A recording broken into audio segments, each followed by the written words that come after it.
Une silhouette inquiétante dans les coulisses de l'aquarium de Rengqin. Allez, on y va!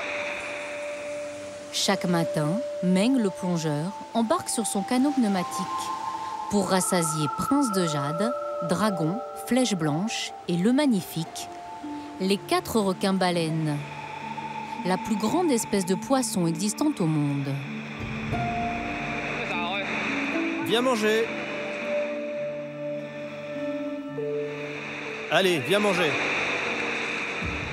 Le requin-baleine possède plus de 3000 dents, mais il est inoffensif. Ce mastodonte à tête aplatie ne se nourrit que d'algues, de plancton et de crevettes. Sa bouche tunnel engloutit des milliers de litres d'eau. La nourriture est ensuite tamisée par ses branchies. Il avale chaque jour 200 kilos de crustacés.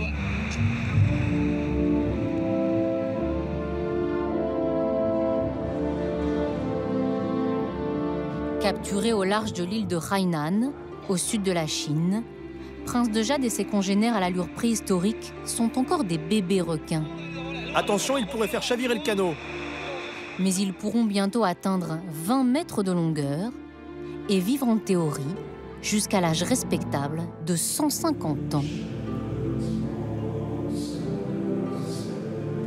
Et pour abriter ces poissons taille XXL, les Chinois ont construit le plus grand aquarium du monde. Dominé par son emblème, cette gigantesque statue de requin-baleine, l'Ocean Kingdom chinois vient d'ouvrir en avril près de Macao.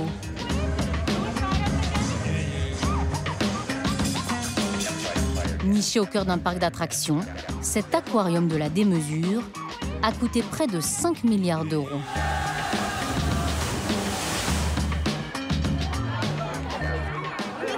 Regarde la tête de celui-là, on dirait qu'il est en colère.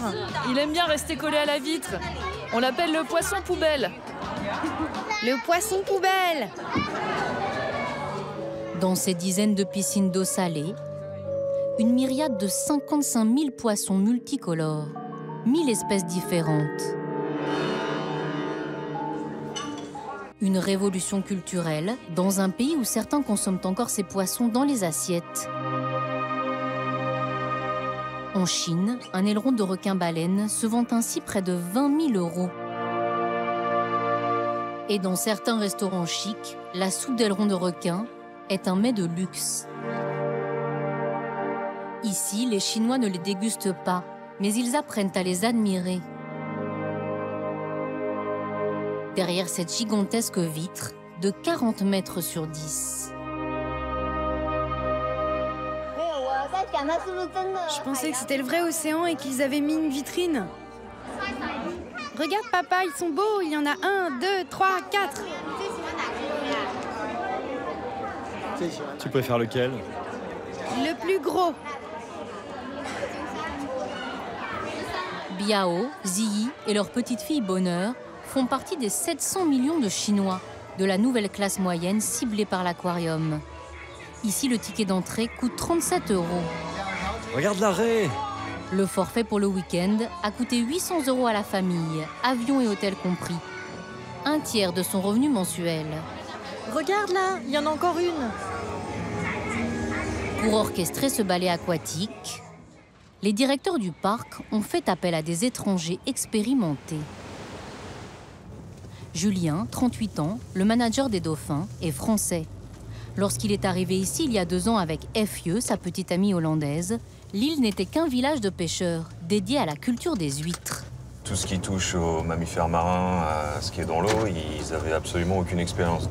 Par exemple, j'arrive dans un bassin de taille, on va dire, moyenne, et je vois une douzaine de dauphins là-dedans qui se nagent les uns sur les autres. Et donc nous, on leur dit, mais vous savez, là, si vous les gardez comme ça, il va y avoir des problèmes. Et le gars me regarde et très sérieusement me dit, moi je dors avec 10 mecs dans ma chambre, pas de problème, non? C'est-à-dire que, voilà, eux, le concept d'espace, de vie sociale, de choses comme ça, c'est complètement décalé pour eux. Il y a 10-15 ans, il n'y avait pas de parc d'attractions en Chine, Taïwan. Julien n'a pas souhaité nous dévoiler son salaire, mais il avoue être très bien payé. Bien plus qu'à l'aquarium de Tenerife, où ils travaillaient auparavant. Fieu et lui sont logés par leur employeur à quelques kilomètres du parc. Leur journée de travail démarre à 8 h, 3 heures avant l'ouverture au public. Ici, c'est Ronnie et Dylan. Quand on est arrivé, on a demandé aux soigneurs, on leur a dit, vous savez, vous pouvez choisir un nom pour votre animal. Et ils ont tous choisi des noms anglais. Donc, OK. Il n'y en a pas un qui s'appelle Mao Tse-tung. Non, il n'y en a pas un qui s'appelle Mao Tse-tung. Good morning, everybody. Everybody okay today? Okay, all right. So let's do a check-up. See how everybody has been doing last night. Julien dirige une équipe d'une vingtaine de soigneurs chinois et leurs dauphins. To slide out, rest on the stage. Hello. How are you today? How are you today? Il y a une relation, oui, bien sûr. On travaille là-dessus tous les jours. Ce qui est très important, c'est que les animaux aient du plaisir à être avec nous tous les jours, parce que surtout les dauphins, c'est des animaux qui n'aiment pas du tout la routine. Donc, si c'est tous les jours la même chose et si tout est basé sur uniquement donner du poisson, ça ne les intéresse pas. Ils s'ennuient très vite.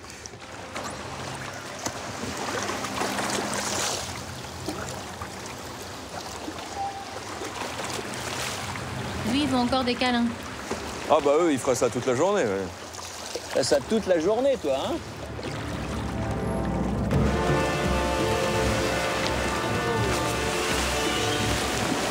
Contrairement à Julien, qui a fait toute sa carrière dans des parcs aquatiques, les soigneurs chinois ont été recrutés sans formation spécifique. Ici, ils sont payés 700 € par mois, logés et nourris. La plupart n'avaient jamais eu d'animal domestique lorsqu'ils étaient enfants. Il y a 2 ans, beaucoup ne savaient même pas nager et avaient peur de l'eau. Julien nous a dit qu'il fallait toujours nous mettre à la place des animaux et essayer de comprendre pourquoi ils ne sont pas contents parfois. Il nous a aussi expliqué qu'il fallait récompenser les bonnes performances, mais ne jamais les punir lorsqu'ils réalisent mal un exercice. N'est-ce pas les garçons? Hein que c'est vrai. Derrière la scène, Julien assure que les animaux sont tous bien traités. Il a appris à ses soigneurs à contrôler rigoureusement la température des piscines, la salinité de l'eau, mais aussi le tonus de chaque dauphin. Là, j'examine ses dents et sa langue. C'est très important. C'est pour voir s'il n'a pas de caries. On va voir aussi s'il n'a pas de fièvre. La température du dauphin se prend dans l'anus, comme chez les êtres humains. 36,9, c'est bon.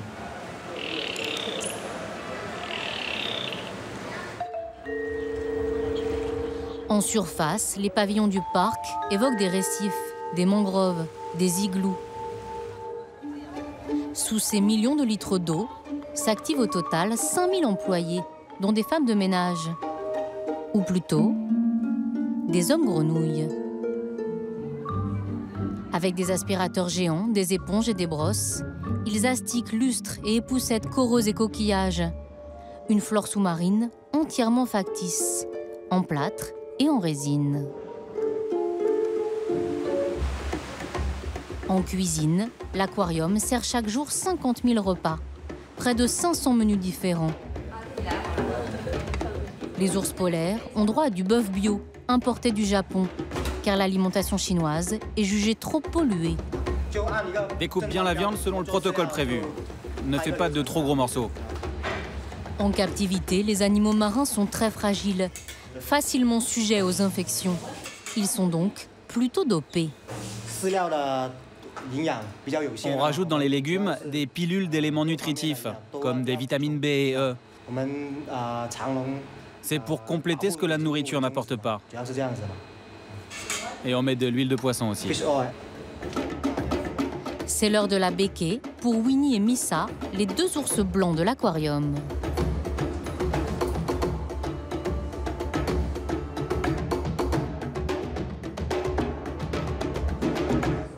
Les ours polaires sont beaux, mais ils restent des animaux féroces. Il faut être très prudent et leur jeter la nourriture par au-dessus. On ne peut pas les approcher. Ces redoutables prédateurs sont nourris 5 fois par jour. Le mâle avale quotidiennement 9 kilos de nourriture, sa femelle 6 kilos.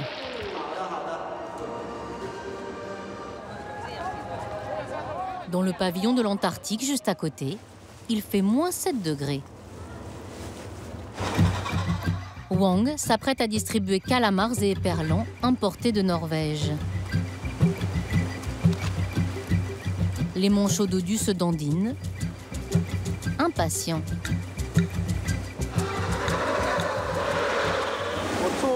J'adore ce travail. Les animaux sont très directs. Les manchots savent vraiment bien exprimer ce qu'ils pensent. Regardez, celui-là, il me pique. Mais en fait, il cherche à se faire cajoler. Sur cette fausse banquise, 43 manchots Adélie côtoient 71 empereurs. Ceux-ci sont en train de muer. Et pendant cette période, il faut vraiment faire attention à ce qu'ils ne tombent pas à l'eau, car ils ne sont plus imperméables et ils pourraient attraper une pneumonie. Lorsqu'il est content, le manchot incline la tête, puis chante. On dit qu'il jabote. C'est la période de reproduction. L'animal est monogame, mais il change de partenaire d'une saison sur l'autre. Et ce sont les mâles qui couvent les œufs.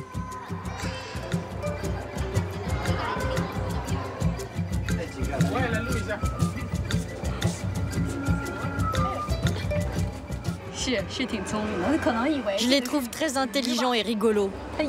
Ils croient peut-être que ma jupe est un poisson. En tout cas, ils jouent avec.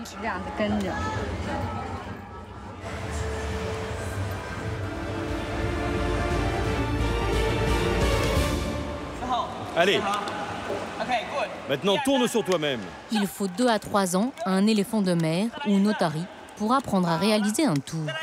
Allez, c'est très bien, fais-moi un bisou. Et maintenant, touche ton museau avec la nageoire. C'est bien.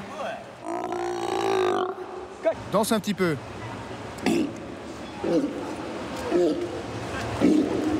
Tape par terre. En rythme. D'un côté, de l'autre.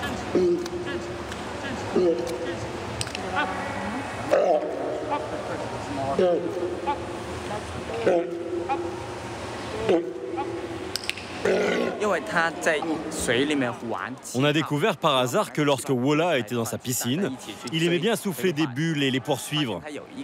Alors on a essayé de le faire souffler dans une trompette et petit à petit, ça a marché. Alors on l'a récompensé avec des poissons.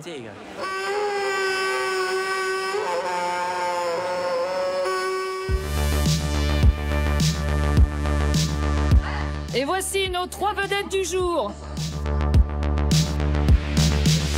Ici, le public, peu habitué au parc d'attractions, est immédiatement chaleureux, facile à conquérir. Le concours d'abdos d'un spectateur volontaire, avec Wola, l'éléphant de mer, déclenche quotidiennement l'hilarité générale. En seulement 7 mois d'ouverture, l'aquarium a déjà accueilli 5 millions de visiteurs, 50 000 par jour. Et ce n'est que le début. L'île est encore en friche, mais 8 autres parcs à thème seront bientôt ouverts près de l'aquarium. Un complexe plus grand qu'Orlando en Floride.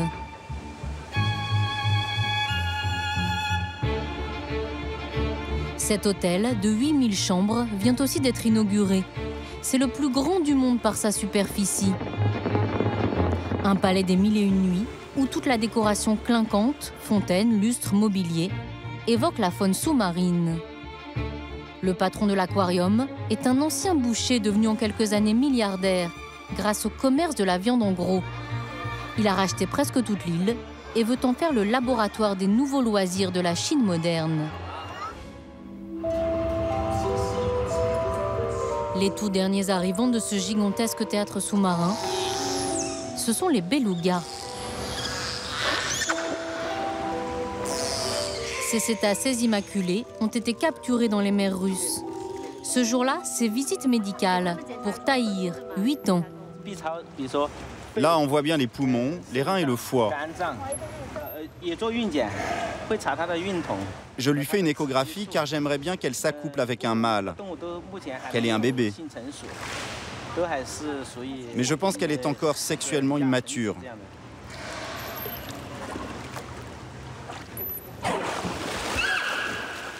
Le vétérinaire réalise aussi un prélèvement en tapotant la tête du cétacé pour vérifier qu'aucune bactérie ne s'échappe de son évent.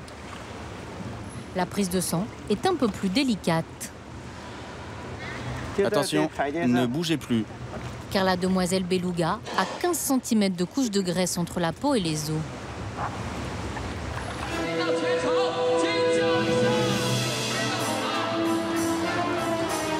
Sur la banquise de l'océan Arctique, leur milieu naturel, les belugas sont chassés pour leur huile de foie et leur chair et menacés par les déchets toxiques qui polluent les océans. C'est une espèce en voie de disparition.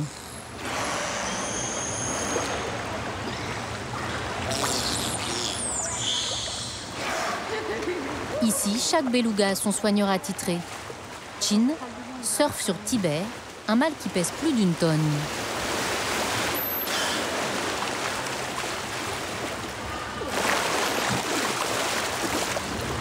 Il nous fait un sourire. Ils ont de très grosses dents, mais en réalité, elles ne sont pas du tout acérées. En fait, leurs dents n'ont pas de fonction. Ils avalent la nourriture sans la mâcher. Contrairement aux orques, ils n'attaquent jamais les gens. Allez, Tiber, tu vas nous chanter une petite chanson avec tes copains, d'accord? 1, 2, 3.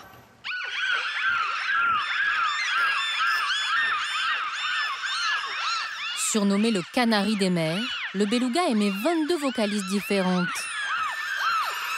Couinement, tout, clics et arpèges, comme un orchestre à cordes.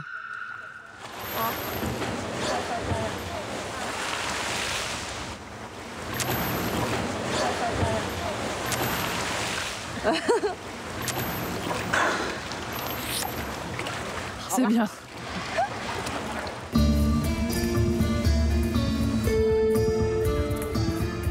Fieux, elle, est confrontée à un nouveau défi. La direction du parc lui demande de délaisser quelque temps ses dauphins pour entraîner un nouvel animal, le curieux lamantin des mangroves africaines. On les surnomme les vaches de mer. Ils ne sont pas aussi malins que les dauphins. Physiquement, ils sont moins agiles. Mais ils sont aussi capables d'apprendre que les dauphins. Oh, mais tu es déjà là, toi?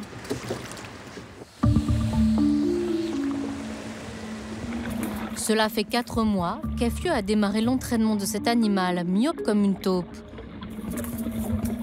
Un dressage au service du tourisme de masse.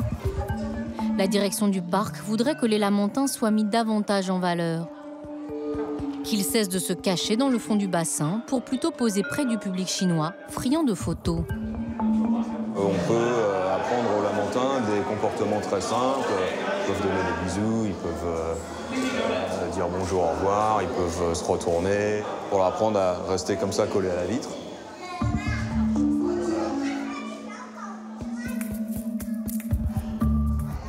Alors, on lui apprend à se poser sur le genou. Ils sont très doux. Des petits chiens de 150 kilos.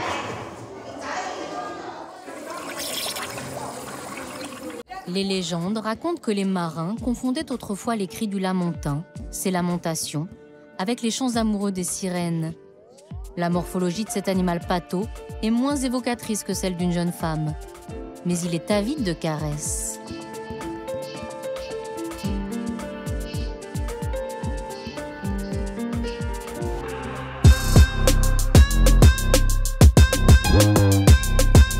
La nuit est tombée. Chaque soir, une féerie de sons et lumières embrasse le parc aquatique de Hengqin.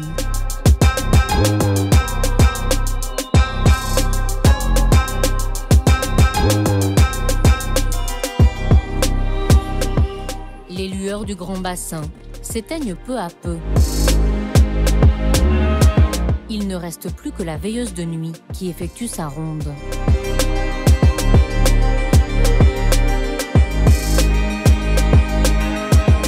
Les requins-baleines et les raies montas retrouvent la pénombre des abysses. Jusqu'au lendemain matin.